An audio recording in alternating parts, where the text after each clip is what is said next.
लद्दाख जाने का best time क्या है? भाई जब आपका मन हो। वैसे जब भी हम किसी न्यू प्लेस जाने का सोचते हैं तो सबसे पहले हमारे माइंड में यही क्वेश्चन आता है कि सबसे बेस्ट टाइम क्या होगा वहाँ जाने का, जब वेदर भी बेस्ट हो और ट्रिप के पैसे भी वसूल हो जाएं। So if you are planning Ladakh by air, then you can go in any season that you prefer throughout the year. But अगर आप हमारी तरह रोड ट्रिप प्लान कर रहे हैं तो from May to October is the season of Ladakh by road. Ladakh पहुंचने के वैसे तो दो रास्ते हैं, वाया कश्मीर और वाया मनाली। कश्मीर का रास्ता काफ़ी जल्दी ओपन हो जाता है, बट ये रास्ता कंपैरेटिवली थोड़ा लंबा है, with the total distance from Delhi is around 1170 kilometres और वहीं via Manali is around 930 kilometres. The peak season for road trips is considered to be May to mid-July. During this time, the weather is pleasant and cool, with average temperature ranging from 10 to 22 degrees Celsius. और यहाँ से आपको snow से ढके Himalayan mountain ranges भी दिख सकते हैं। वैसे तो हमारा प्लान था सर्किट पूरा करने का from Delhi to Ladakh via Srinagar and return में Ladakh to Delhi via Manali. But since we went to Ladakh in mid में और तब तक भी मनाली वाली रोड्स ओपन नहीं हुई थी, इसलिए हमें दोनों बार श्रीनगर से ही ट्रैवल करना पड़ा। बट हाँ, नियर जोजिला पास हमें 20 फीट तक की स्नोफॉल देखने को मिली, which was really epic. We even saw snow near Khardungla pass and nearby mountain roads.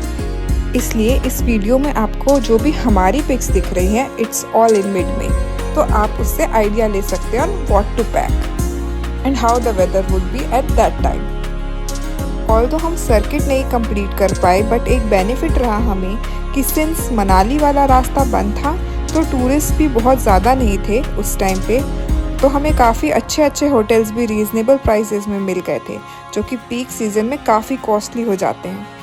इसलिए be flexible with your days, because इस टाइम स्नो मेल्ट होती है तो कभी कभी कुछ रोड्स ओपन क्लोज भी होते रहते हैं। But if you are eager to complete the circuit then prefer going in June till mid July. तब मनाली का रास्ता तो खुला ही होगा और आपको हायर ऑल्टीट्यूड्स में स्नो भी देखने को मिल सकती है। इस सीज़न में मनाली हाईवे से अगर आप पास हो रहे हैं तो आपको जोजिला पास के जैसे बारालाचा पास भी बड़े बड़े स्नो वॉल्स देखने को मिलेंगे। एंड सिंस वो टाइम स्नो मेल्ट होती है तो वाटर क्रॉसिंग भी काफ़ी जगह मिल सकती है। Mid July and August is considered as off season due to monsoon rains and harsh weather conditions, और ऐसे में लैंडस्लाइड्स के भी काफ़ी चांसेस बढ़ जाते हैं। इसलिए I would recommend that you avoid going on these months, क्योंकि इस टाइम पे वाटर क्रॉसिंग वाले एरियाज फ्लडेड रहते हैं and you can face many difficulties while travelling to different places in Ladakh. और रही बात सितंबर एंड अक्टूबर की, तो it is considered as the shoulder season. तब ऑलमोस्ट टूरिज्म एंड हो जाता है और भीड़ भी कम हो जाती है और वेदर भी काफ़ी प्लेजेंट रहता है और आपको ग्रीनरी भी देखने मिल सकती है। तो बस इनमें से आपका बेस्ट कौन सा है वो आप डिसाइड करो और लद्दाख का ट्रिप जल्दी से प्लान करो।